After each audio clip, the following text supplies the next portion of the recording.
ಮುಖ್ಯ ಕಾರ್ಯನಿರ್ವಾಹಕ ಅಧಿಕಾರಿಗಳು ಜಿಲ್ಲಾ ಪಂಚಾಯತ್ ಬೆಳಗಾವಿ. ಇನ್ನು ಈಗಾಗಲೇ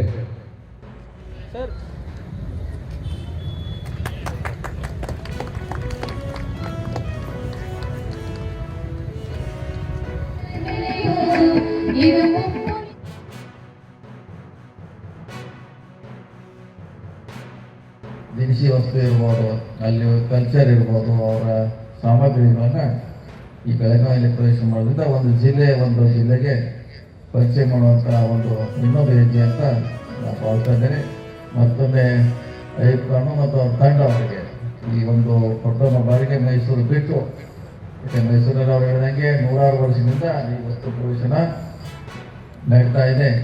ಪ್ರಥಮ ಬಾರಿಗೆ ಮೈಸೂರಿನಿಂದ ಬೆಳಗಾವಿ ಬಂದಿದ್ದಾರೆ.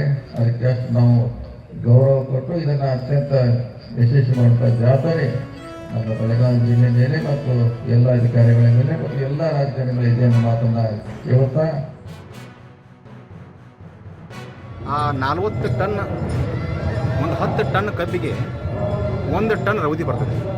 ನಮ್ಮ ಬೆಳಗಾವಿ ಜಿಲ್ಲೆ ಒಳಗೆ ಎವರೇಜ್ ಇಳುವರಿ ನಮ್ಮದು 40 ಟನ್ ಇದೆ ಎಕರೆಗೆ. ಒಂದು 4 ಟನ್ ರೌದಿ ನಾವು ಸುಡ್ತೇವಲ್ಲ, ಆ ರೌದಿಯಿಂದ ನಾವು ಇವತ್ತು ಒಳ್ಳೆಯ ಗೊಬ್ಬರವನ್ನು, ಸಾವಯವ ಗೊಬ್ಬರವನ್ನು ಮಾಡಲಿಕ್ಕೆ ಅವಕಾಶ ಇದೆ ಅಂತೇಳಿ ರೈತರಿಗೆ ಮನವಿ ಮಾಡಿ 1000 ಹೆಕ್ಟೇರ್ ಪ್ರದೇಶಗಳು ಇವತ್ತು ಬೆಳಗಾವಿ ಜಿಲ್ಲೆ ಒಳಗೆ ಶುಗರ್ ಫ್ಯಾಕ್ಟ್ರಿಯವರು ಮತ್ತು ನಾವು ಅವರ ಸಹಯೋಗದೊಂದಿಗೆ ಈ ಒಂದು ಕಾರ್ಯಕ್ರಮವನ್ನು ಭಾಳ ಅಚ್ಚುಕಟ್ಟಾಗಿ ಅನುಷ್ಠಾನ ಮಾಡ್ತಾ ಇದ್ದೇವೆ.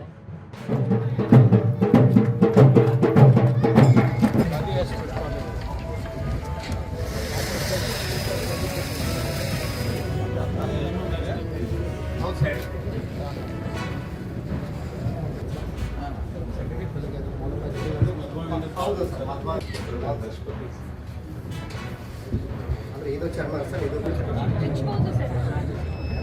ಏನು ಮಾಡ್ತಾರೆ ಸರ್ ನಮ್ಮ ಸಮಗ್ರ ಕೃಷಿ ಮಾಡ್ತಾರೆ.